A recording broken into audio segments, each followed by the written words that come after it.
What's the farthest you've been willing to go to try something new? I consider myself pretty adventurous. I've traveled solo across parts of Europe, went backpacking in New Zealand, and road tripped around the US living out of a pickup truck for a summer. But I definitely get timid too, especially when it comes to communication. All those places, I either speak the language or I knew a large enough percentage of people would speak English that I could get myself out of a bind if needed. Today, I'm speaking with someone who loaded up his bicycle and flew halfway across the world to a country where he doesn't speak the language to stay in a stranger's backyard for 2 weeks for an absolutely one of a kind dance event. Welcome to Zeitgeist Radio. I'm Morgan Rowe. Today, I'm speaking with one of only about 10 Americans who attend the Grand Bal of Europe. My guest today is William Watson, a dancer, caller, organizer, and dance enabler near Portland, Oregon. William, welcome to Zeitgeist Radio. Thank you, Morgan. So I'd love to hear from you. How would you describe yourself musically?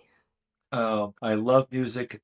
I am not a musician myself. I did not have any musical training as a kid, and grew up in the musical wasteland of North Central Florida, where re, there was top 40 station, but at night it went down to 100 watts and it couldn't be heard on our side of town. So our folks didn't really play the hi-fi very much when I was growing up, and so it was going off to college and getting engaged with college radio. It's like, oh, music! Oh my goodness, music! And then after graduating from college, a friend that would drag a bunch of, college friend would drag a bunch of her acquaintances to see her favorite nuclear polka band, the What? Brave Combo. I think that deserves an explanation. Brave Combo play sort of modern electric rock versions of polka classics. So and also polka versions of modern rock classics. So people are strange by the Doors as a fast Jewish horror, or some of the classic polka tunes. But Carl Finch, the leader of Brave Combo, believes in peace through polka, and that the world would be a much better place if everyone were dancing.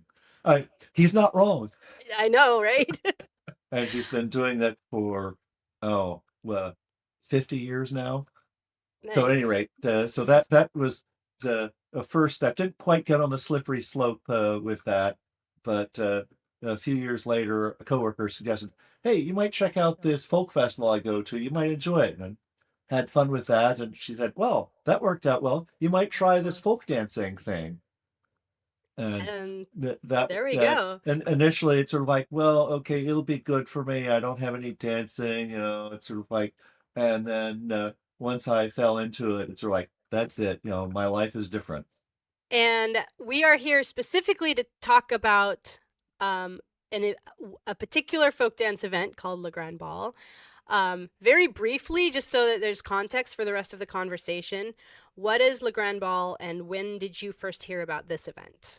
So Le Grand Bal de Europe, the big dance of Europe, uh, takes place in central France, usually about the middle to end of July, beginning of August. I first heard about it sometime in about 1994 or 95 from a folk music friend in Austin where I was living. Uh, she was definitely a music person, not a dance person, and she came back and said, William, there's this amazing event. And, she was just all over the music, so she just wake up, uh, go splash a little water in her face, and just be surrounded by tons and tons of music. And, she wasn't entirely clear exactly how it worked, but I thought, okay, sure. In any case, it's a huge festival that's been running for 35 or 40 years. These days, there are about 3,500 participants, of whom about 350 are musicians on staff in over 100 bands. The used to have about 12 dance floors. Every day there are 3 2-hour workshops on every dance floor. So one in the morning and two in the afternoon. And then in the evening, they used to have a dance performance, but in the evening they'd start bands on six of the dance floors and change bands twice. The third set of bands is scheduled to play until 3 a.m. At that point, they shut down the sound systems because the sound crew has to be coherent for the workshops at 10 a.m. And they only have so many sound techs. But any musicians who want to play acoustically are welcome to keep going. And usually there'd be a dance floor or two going until dawn. And it used to be that it ran for 9 days straight, but at some point in the early 2000s, the event was getting too big, and they said, okay, we got to make some changes. So they start a second week in a different location. So you go to the original 9 day event, or a couple of weeks later, you go to the new one. And so that worked for a few years, but at some point in about 2015, 2016, I guess it was after 2016, they decided for some reason that wasn't working for them. And they shut down the second location and brought everything back to the original location for 15 days straight. So it's a huge event. Most people are camping out. And so, well, as you're wandering back to your tent or camper, there'll be people playing music, fixing food, chatting, wandering around, and it's just and you're completely, totally immersed in European folk music and dance. I wanna highlight that this is not, like, in a town. This is on someone's Right. The property. very first year they held it in a town and completely blew out the doors. And it's sort of like, okay, this is a bigger event than that. We've got more people who want to participate.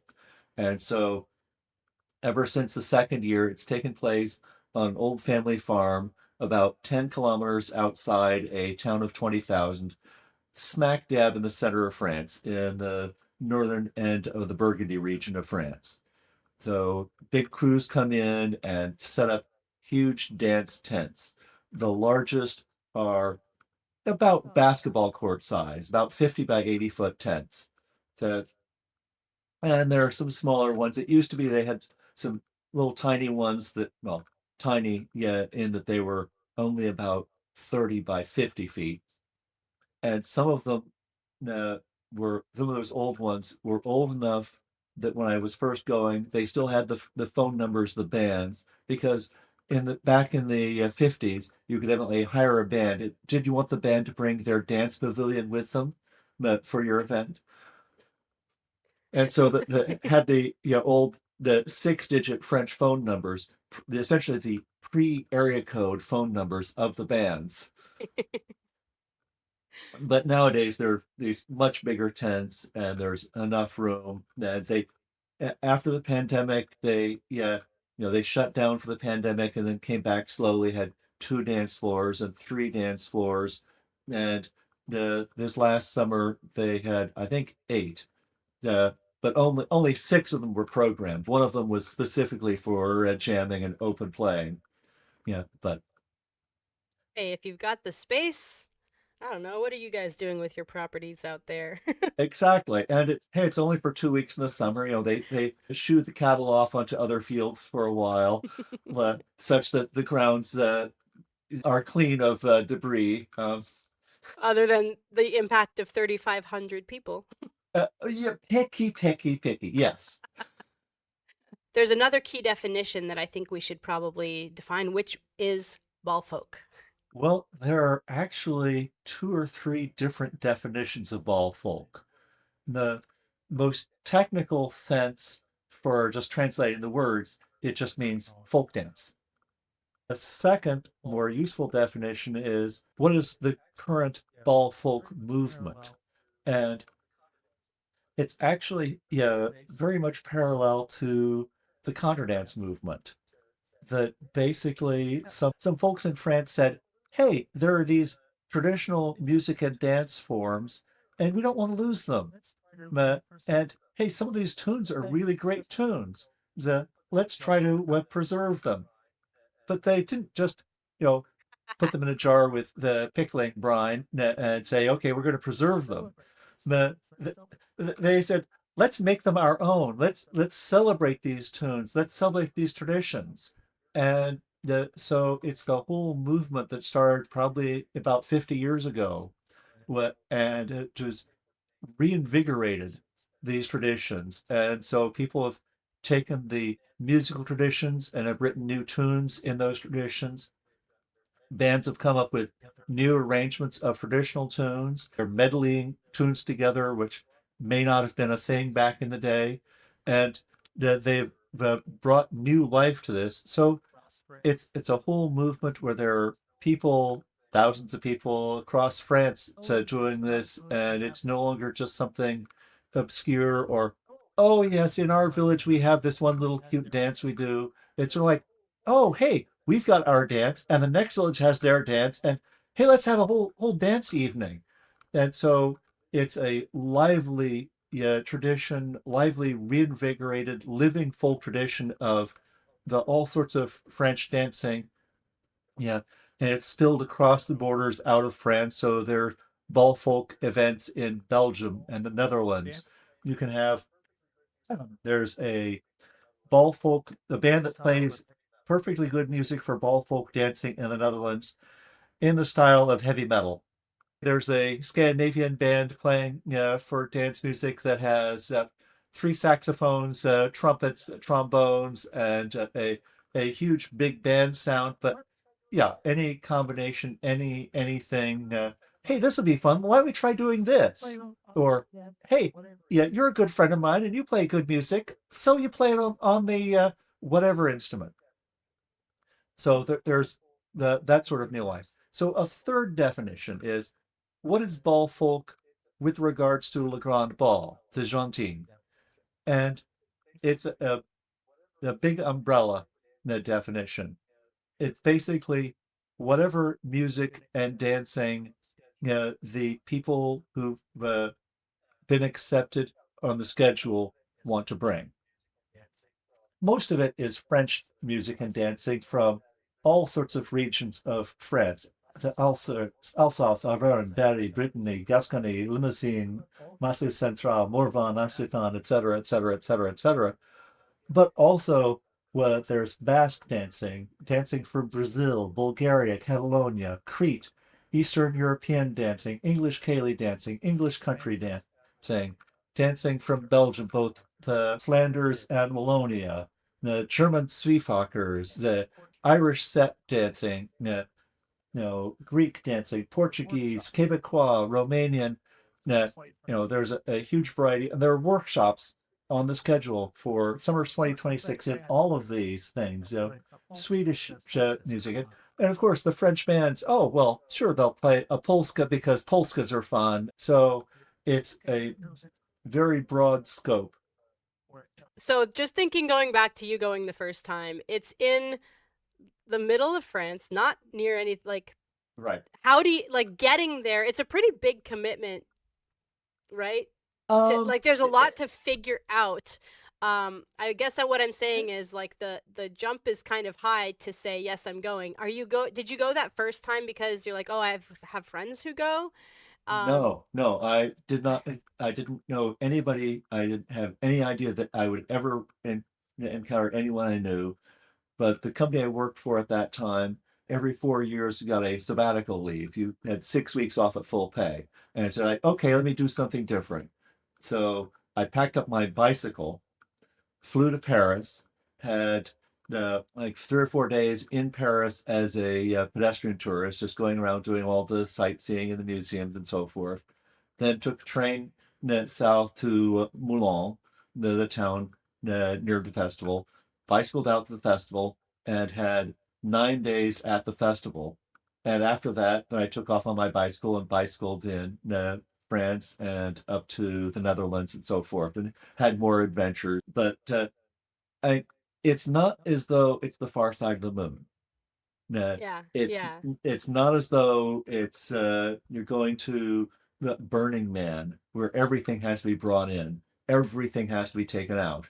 This I, you fly into Paris or you fly into Lyon. They have an excellent train system. You just to book your ticket and get on the train, go to the town, and okay, if you happen to have a bicycle, that's very easy to get to the festival. Like 10 kilometers, 6 miles. It's not a it's half an hour, 45-minute bike ride, and you're there. Or if you don't have that, you are at the train station, and if you're arriving at the beginning of the festival, gee, there are a whole bunch of other people with instrument cases and backpacks and tents and things, huh? And so you share a cab, and you just take a taxi out to the festival, and bang, there you are. Go through the registration and check in, and oh yes, okay, you've got your name, and you get the pass for the whole event, and they'll put a little wristband on, and you're golden. The festival itself is remarkably inexpensive. The registering for this entire 15-day event this last summer was, I think, less than $250. Whoa. Uh, my flight to Europe with an open jaw flew into London, flew back from Munich, was 800. So the ticket is a little something, but the festival itself is dirt cheap. Yeah. That includes use of the camping areas, but doesn't include meals. If you buy all the meals prepared, which you can do, you can have the breakfast, lunch, and dinner. Lunch and dinner, I think a meal ticket was 11 euros. That, so you don't have to bring any equipment to produce your own food. If you want, there are grocers who visit the camping area, or maybe there all the time these days, and so you can wake up, splash a little water in your face, get a fresh croissant or pain chocolat, or un petit quiche au trois fromages, and munch on that while you're walking off to the first workshop. And in a couple of hours, after your brain has been filled with the more bourrées or mazurkas or whatever, uh, okay, it's time for lunch, and you've got a hearty French meal. This is not fine dining, but it is filling, varied, well prepared, healthy food. And then, okay, two more workshops after lunch, and then it's time for dinner, and then it's time for the evening dances. So Amazing. the dance tents, the dance pavilions, it's not a fine dance floor. You don't need to bring your indoor use only shoes. I wore my bike shoes the entire time I was there. I only had to have one pair of shoes. No, I assume but that's not clipless. no, yeah, I've got the little toe basket, so these are flat bottom. It's not the ones Yeah. with a little lump on the bottom that I you're was like, where I, you're I walking knew uphill. that. That was just a funny image in my head when you said that. So the clothes, get yourself there with clothes and enough of money or credit card to buy the meal tickets, and that's it. You're set. More dancing and more music than you can possibly imagine. and go anywhere else in France on $11.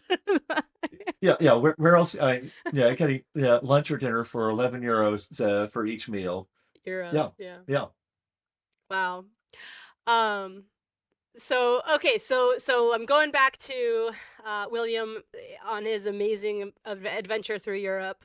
Um, what is something that first time that you did have to learn? You're giving a lot of good advice now, Right. but like, what was something that you ran into that first time where you either had to learn or maybe unlearn something to Uh, when you participated? So, well, I'd started out, I say, being dragged to the nuclear polka band, and then had fallen into international folk dancing. So I had a number of the international folk dancing basics down. So like, okay, yeah, schottisch, bourrée, waltzing, and then andro and hanterdro. So I knew some of the French dances. And so the first evening, the first dance, sort of like, oh, a waltz. Oh, it's really a fast waltz. Okay. And so, okay, waltz. And then bourrée. Oh, cool. I know a bourrée. This is great. And then the schottisch. Oh, right. It's a schottisch. Okay, I can do this. And then what? Mazurka? What's that? And I didn't recognize the dance. It's sort of like, what is this? Out of the crowd, Frank Clayton, a dancer from Seattle, whom I'd met at the Folklife Festival in Seattle, appeared and said, "This is a mazurka. You need to know how to do this. Here, I'll be your partner. I'll back lead you."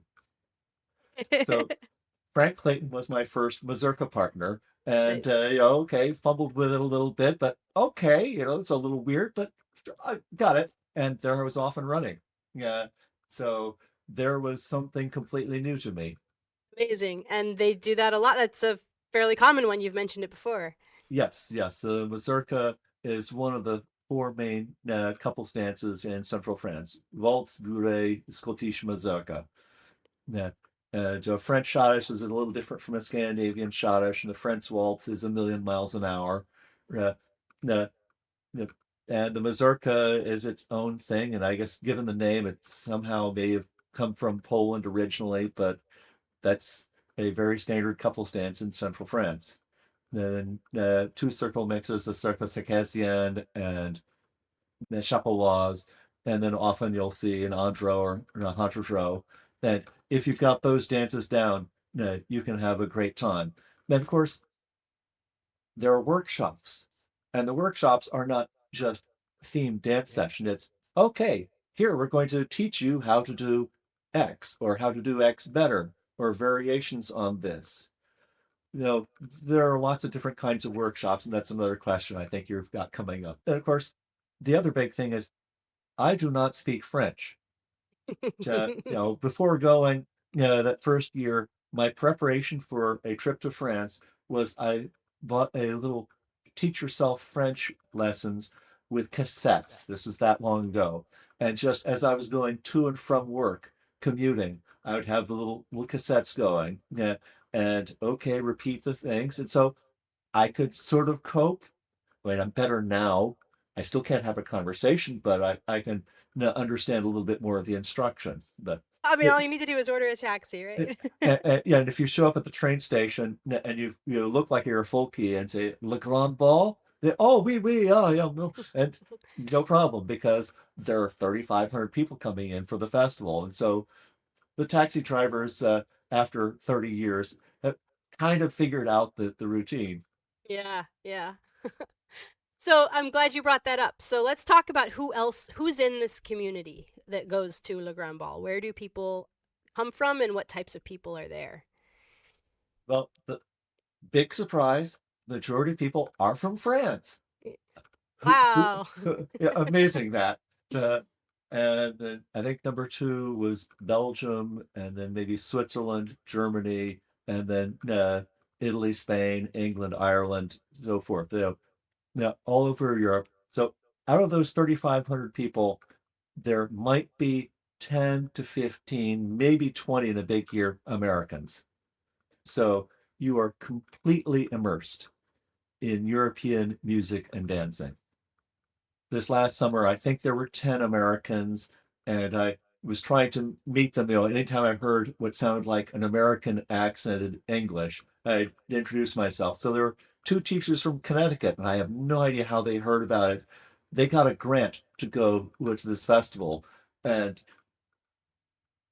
maybe they could figure out how to use some of it for their music education in elementary schools, but they were having a grand time.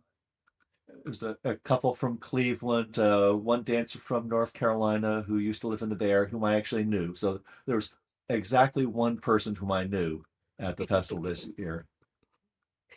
Wow. But compared to like a contra dance weekend or regular contra dance in the United States, there was a very broad and much more even age distribution.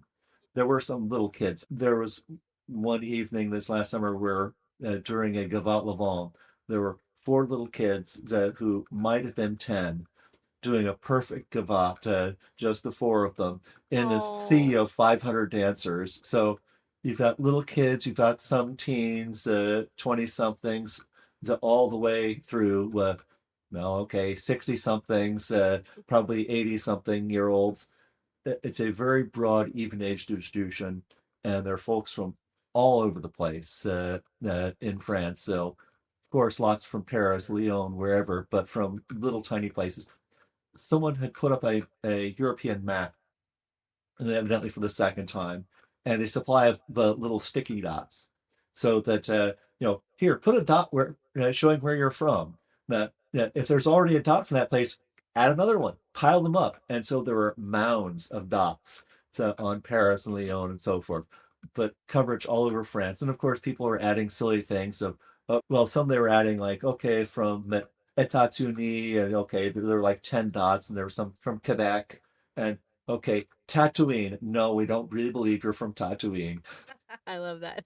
So it was not a formal report, but it at least gave a good, reasonable idea of where people were from. That's fun. So what surprised you the most when you showed up that first time?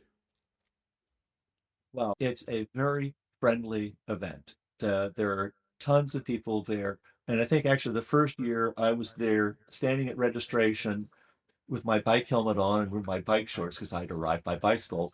And someone saw that I had a little rear view mirror attached to my bike and asked in German, ein Rückspiegel?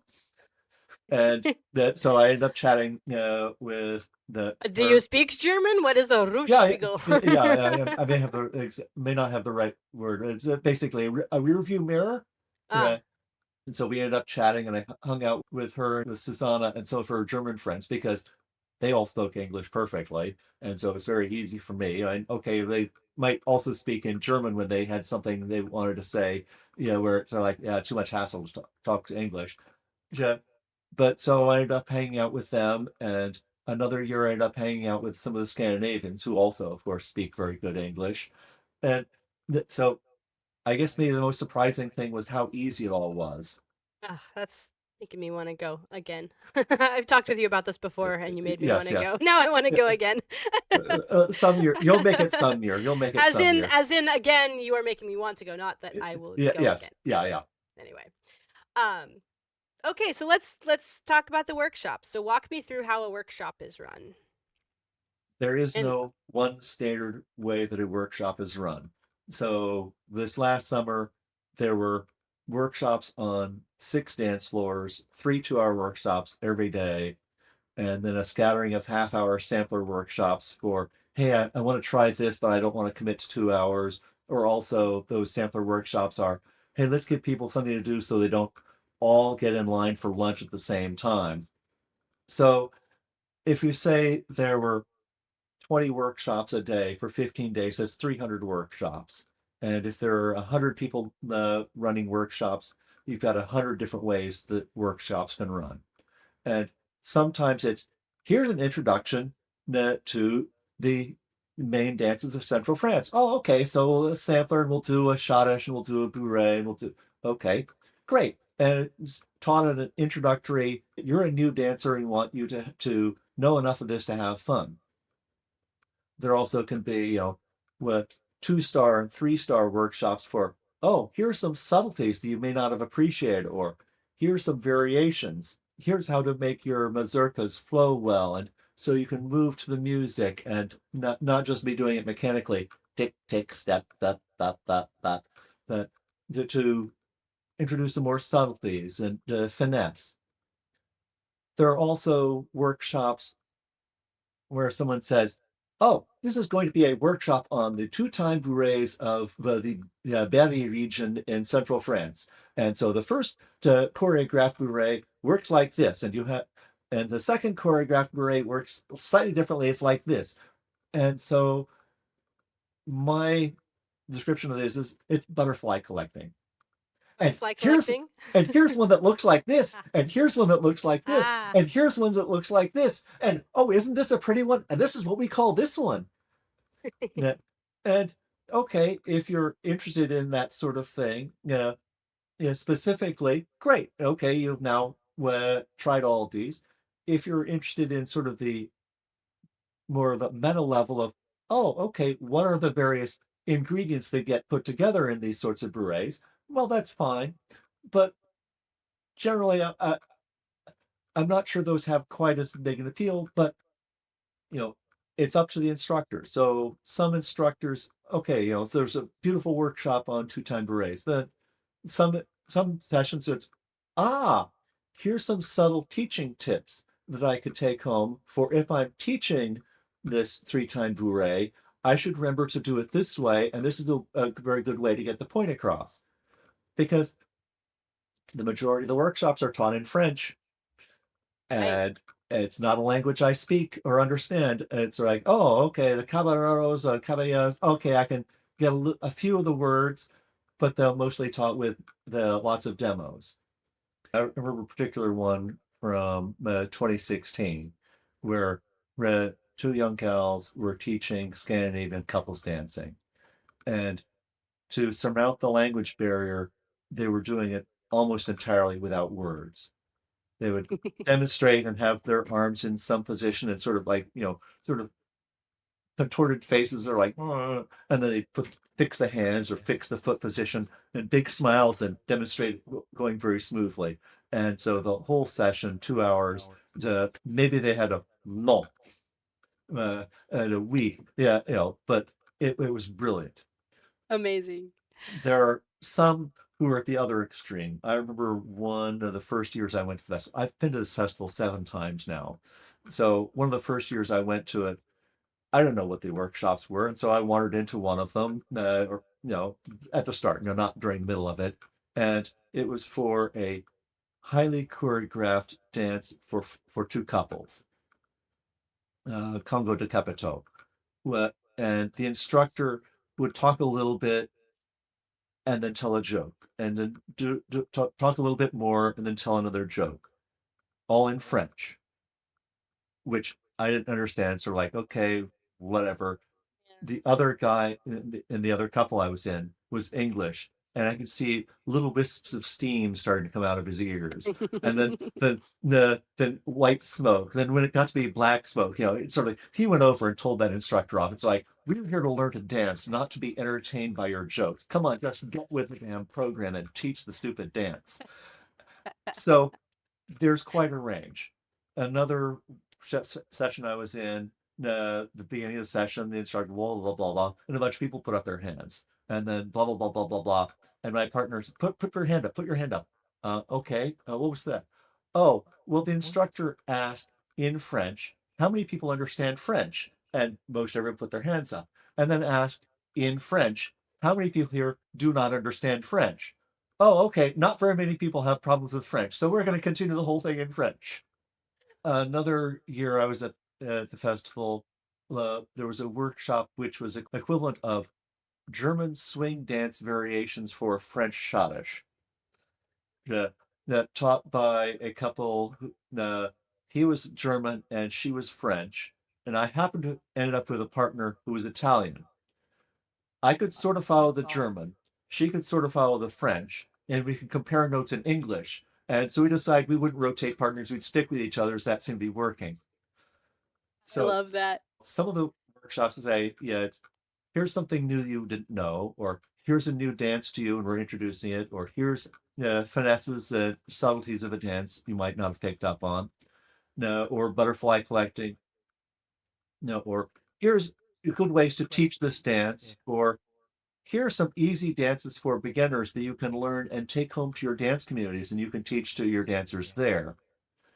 There are also the examples of here's how not to teach a dance. And that clearly wasn't the intent of the instructor, but that's the way I took it. There was one guy this last summer, it's for three-time bourrée, and he had a headset mic on, and could go over and get a sip of water whenever he wanted, but he had the band playing just a simple rhythm for a three-time beret for everyone to be dancing the three-time beret footwork for 30 minutes straight without Jeez. relief. And and we're all dying out there. And no, he's fine. He's got a sip of water. No problem. We'll just keep doing this.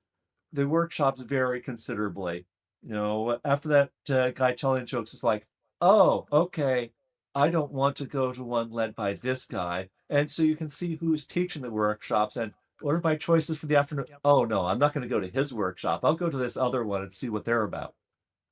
The one it was on subtleties of the French mazurka, yeah, where don't lift your feet, just keep your feet planted, and you're connecting with your partner. It was all about connecting with your partner. And I didn't have any French. I didn't understand the details of what they're saying, but my partner, okay. Yeah. So what some things are conveyed very, very easily. Some I miss a lot. Some of them it's sort of like, oh, they're clear demos. There was a workshop this last summer on fusion dancing, and it was fusion of Argentine tango and French mazurka.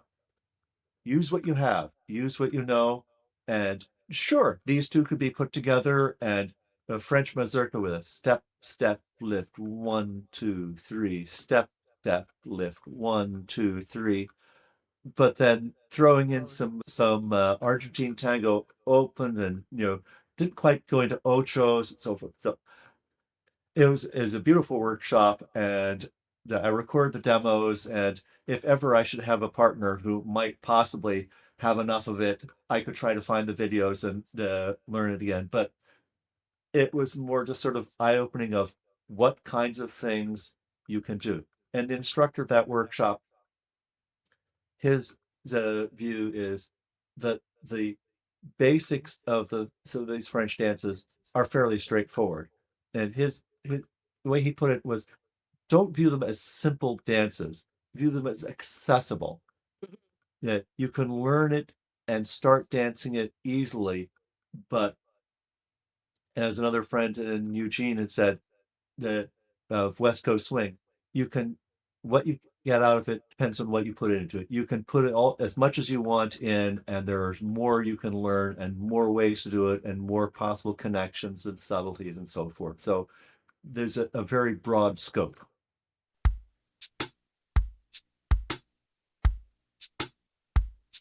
William and I go pretty far back in the contradance scene.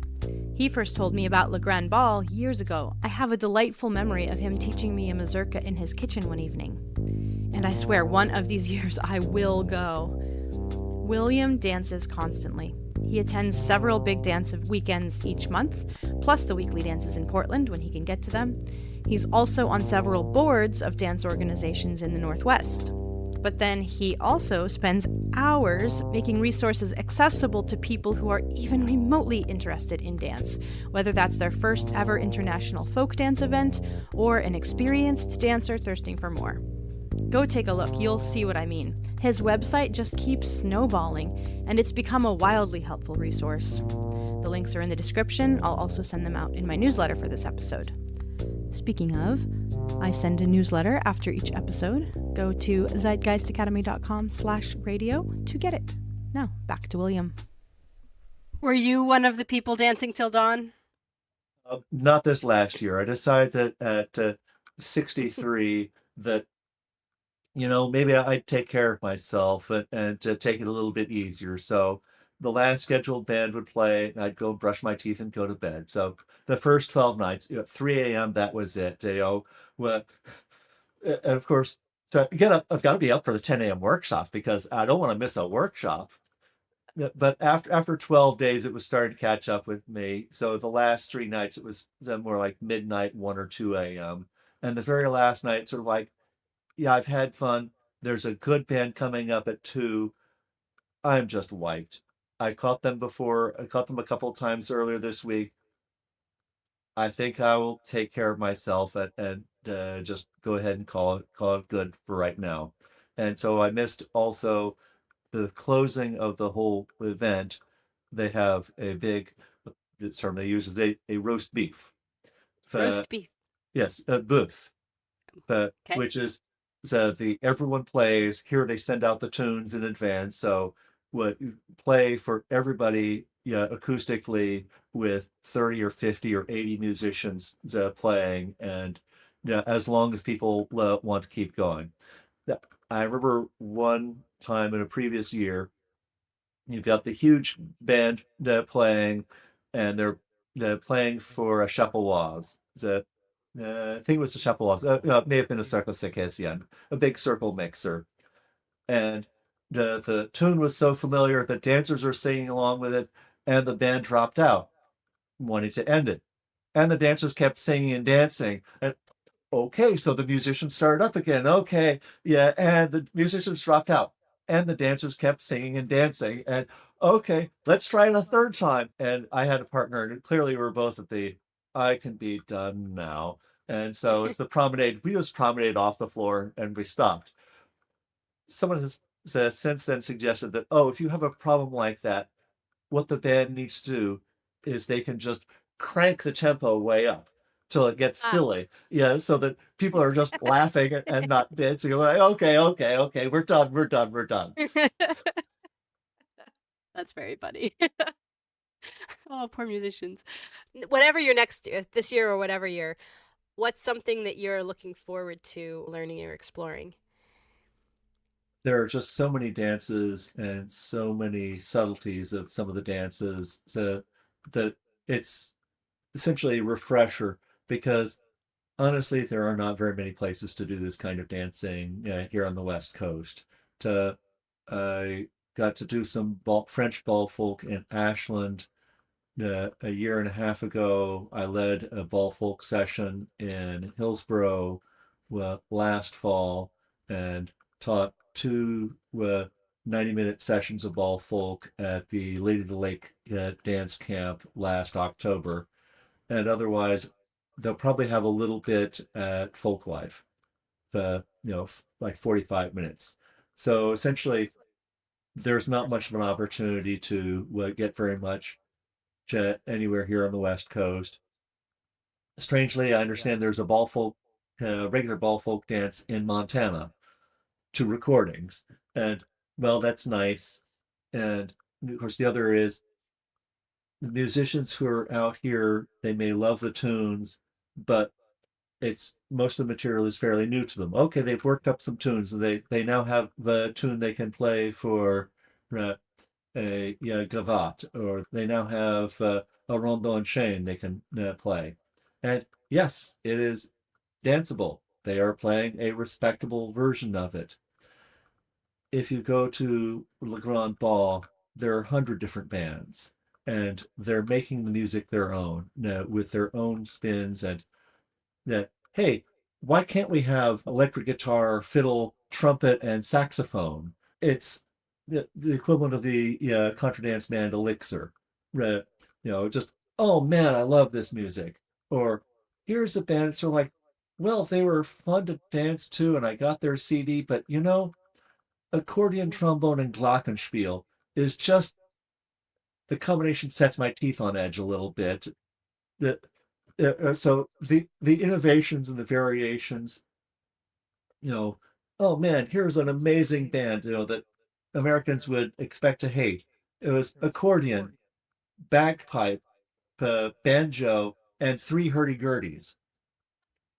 It just fills the room with sound because I bet it hurdy-gurdies and does. the bagpipes.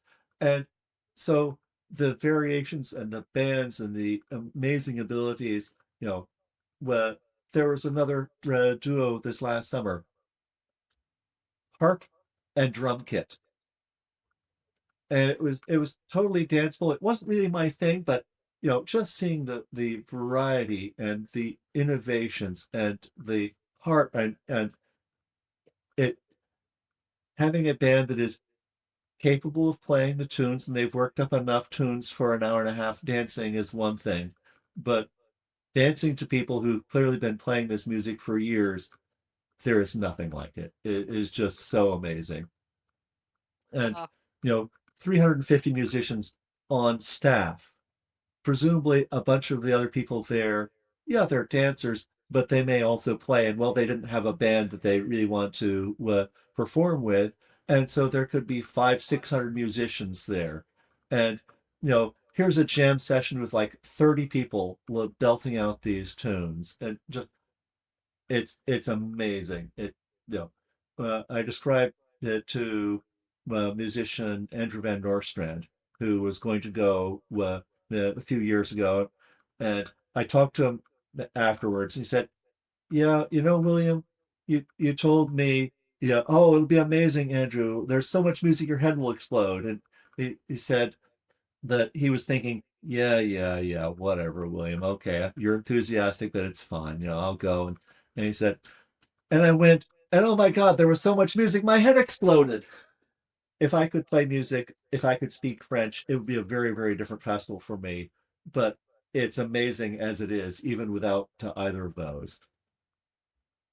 and you have kind of taken this is why we kind of went back and forth with your intro of what are you what do we call you, and um for, you're not necessarily an archivist. We went with dance enabler. You Right. have created a project for this event. Can you describe that project? Yeah, so essentially, after having gone the first time, I describe it to people, and oh, here, let me send you a link. Oh, here, let me send you a link to a couple of bands as well. And so then someone else would be interested, and I forward the message to them, and I thought of one more thing to add, and it became this mess of multiply forwarded and disconnected, disorganized links, and so like, okay, this is just too much of a mess. Let me throw it all into a web page and actually organize it. And well, it's grown and grown and grown. And every time I look at, oh, right, uh, I should add good links to the instructor Cohn in Belgium. Let me add another link. Oh, let me update the one for the dates for this festival. And so it's one huge web page with links to musicians, festivals, regular dances, dance instruction videos, the live streams, the videos of examples of each of the, I don't know, 50 different dances. So here, if you're interested in Bal Folk, here's where you can find a whole bunch of stuff. Oh, and also sheet music. There are many repositories of sheet music, and let me try to include some of those. So it's like, if you're interested in Bal Folk, here, let me do what I can to make it easier for you, and so you can see what it's about, or you can listen to it. And if you're considering going, here's a link to the trailer for the movie that was filmed when I was there in 2016. And that gives some of the character. And actually, yeah, this last time they were selling the DVDs of that movie for €5. And so I picked up one, but of course it's for playing in Europe. And so I need to find software to transcribe it so I can actually watch the whole thing. But so one web page of here's everything about Bal Folk that I have stumbled across. And then a second one of, oh, if you're thinking about going to the Grand Bal, here's information about logistics and camping and so forth. Just to give, sort of an FAQ, but including also the questions that you didn't think to ask. So Right. the infrequently asked questions, but important ones. Like what? you know, Logistics, camping, groceries, getting there. The last time I went last summer, sort of like, okay, I'm gonna be traveling, visiting family, doing stuff in England. I don't really want to be lugging around a tent for the festival and a sleeping bag and all this stuff with me. So I ordered it online for in-store pickup at the store in town. Here's a link to the store. Amazing. It's 6 miles away. It's easy to get there. So then you can have whatever supplies you want. And again, it's in France. It's not the end of the earth. If you forget something, you decide, hey, it'd be really handy if I had you know, a little full collapsing bucket in order to rinse out clothes. Oh, right, sure. I'm going to go in town and do something else, or get a nice meal, or get something for riding. I stop by and pick something up. So, Amazing. And William has agreed to share both of those. I will put the links in the description. and also Um, have some links to some favorite bands or some bands and musicians I find particularly wonderful or important. So one band this summer that I'd never heard of before, or Moose, they were playing for Quebecois dancing. So I assumed it was a band from Quebec, but yeah, no, they're evidently a French band who just really enjoy Quebecois music, and so they had a whole repertoire for Quebecois squares, but also one set of the Cajun for a Cajun two-step, Cajun jitterbug, and since it's a thing that most of the French bands are doing, they also had a Scandinavian polska set. Sure. And amazing harmonies, amazing vocals. And it's sort of like, oh wow. And they've got a YouTube channel with a whole bunch of their music on it. Amazing bands, amazing variety of bands. Just incredible amounts of talent. amazing. Well, we could clearly talk about this for a long time. I think we're We coming up. already probably have. We already probably have. Again, I'll put the links in the description. Normally, I would ask if someone wanted to learn more where should they start? And I would say hands down with these two websites that you've created. Um, Right. Well, but then we'll tell but them more about the let's talk a festival. little bit about so the festival. But if someone wants to just like, oh, I don't want to go to France, but Bal Folk sounds kind of interesting. Like, what should they look for in their own communities, or what would you recommend for someone who's interested in just starting folk dance at all? Well, can probably find that international folk dance in many communities around the country. It used to be really big in the 50s.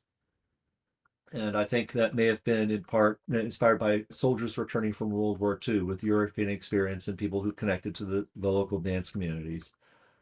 Most international folk dance groups in the US, I believe, dance to specific recordings.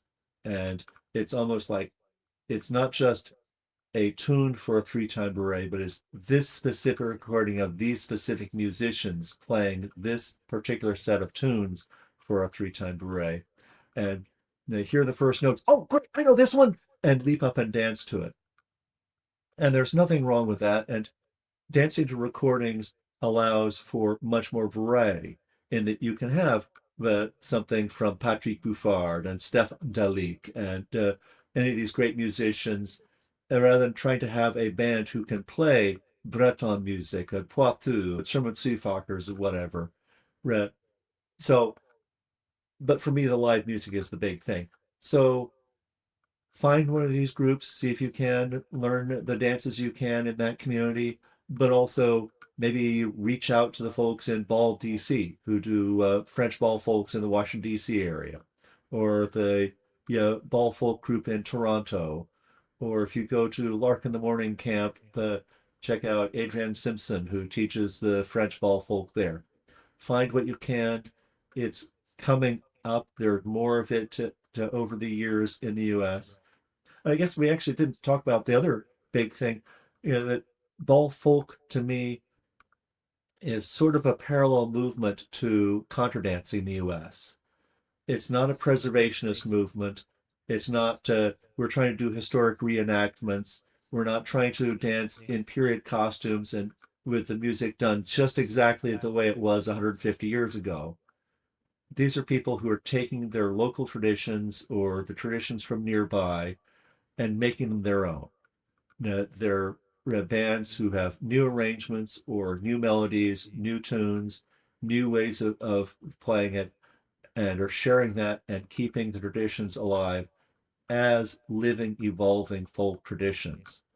But find what you can nearby. If you're interested in the sheet music, if you're interested in making this music, I've got links to sheet music. If you want to hear what it sounds like, there are any number of resources online. There are some live stream videos to give you an idea of what it's about and whether this even appeals to you or not. Because if you go and sort of like, oh man, I didn't know there'd be so many accordions. I hate the accordion. This would not be your festival, and it's better to learn that in advance. You know, but if you love accordions and oh man, the French bagpipes, it's so subtle and sweet, and oh, the hurdy-gurdies just fill the room with. Uh, I don't know how many of your listeners would know a hurdy-gurdy if they I saw know one. it's an interesting instrument.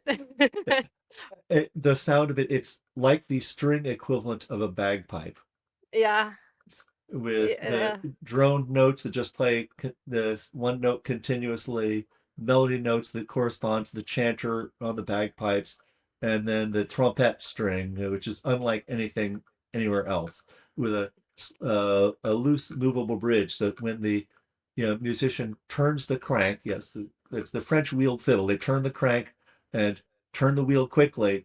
Yeah, when that string plays, they play it hard, it plays fast. The little floating bridge vibrates and gives a buzzing sound, the buzzing bridge. So, yang, yang, yang, yang.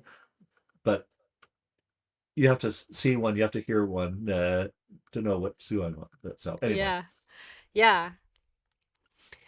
Well, William, I close each episode with a zeitgeist moment.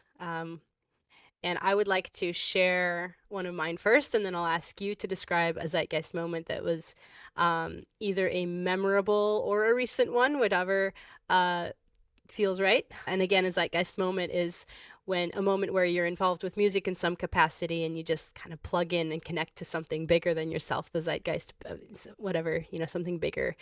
Um, and I'll share one with you. It's many years ago, I went to a friend's wedding, and she was marrying someone who had studied abroad in France and had gotten very, very close with his host family there, and they had stayed in very good touch, and kind of like it was almost like an adopted family. They visited each other, like it was a strong connection and bond that they had. And in France, it's apparently very common to do dances, folk dances, at weddings. So he really wanted that at his wedding. And his host family came, and they brought, they found the musician and everybody. And that was the first experience I had ever had with really any kind of folk dance outside of the contra scene. And then in contra, sometimes you'll interact with like a schottisch or a waltz, something, a small dance in between. But this was different. This was a circle dance. It was, I don't believe it was any of the ones that you described, and I couldn't tell you the name of it to save my life. But yeah, you were going, and they were so sweet, and they knew no one was going to know it, right? So, but the host family, and watching the the host dad, just he was in his element. He was so happy that he was sharing this piece of French tradition at the wedding of his, this man that he developed such a good relationship with. And he taught us all how to do the steps, and then they played it just a recording, I think. But it was so much fun, and the first time that I had seen folk dance be like you were just talking about, living and breathing. um just the energy that the family, specifically that dad, brought to that event. I was like, he is 100% in it. And I had never seen that before with folk dance. So that was definitely a zeitgeist moment for me, where I was catching a glimpse, and it was infectious, right? Of the excitement and just freedom in him showing us this, what to him was probably such a simple little circle dance for us Americans who don't know folk. So it was lovely. Right. Yeah, just some of this. Going to Le Grand Bal, my experience with the International Folk Dance Group in Austin was there were some musicians who could play some of it, and they were actually fairly good musicians. But going to Le Grand Bal and seeing, no, this isn't just to hear 50 people who have a weird hobby. Yeah, yeah, that okay, on a Saturday night, we've got one of the largest folk dance groups in the country at 50 to 80 people. No, here are thousands of people and dozens and dozens of bands, and this is clearly a living tradition. This is something these people do on a regular basis. This is not just for a few weirdos who happen to have a strange hobby. Heart connection, the real living tradition of all this. It just, connecting to it all is just really, really amazing. And then, okay, so one year after going to the festival, I did some more bicycle touring. There's a website where you can find local dances. And so I went to a local dance in one community, and they were doing a big circle dance, and I don't remember which one it was. But the folks immediately to my right were struggling a little bit, so I was calling out the steps, gauche, droite, gauche, droite, gauche, droite, gauche. And at the end, they came up over to thank me. And I'm sorry, I don't speak any French. It's sort of like, wait, who are you? How the hell can you be here? How can you know this tradition and be helping us and teaching us, and you don't even speak the language? So yeah, I'm an enabler. Yeah.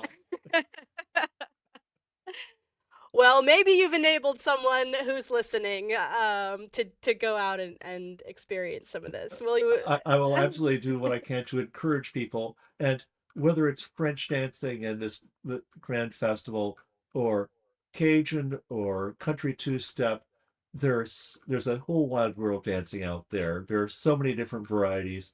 Find the music that you can't sit still to. Find some community that is doing some dancing to it.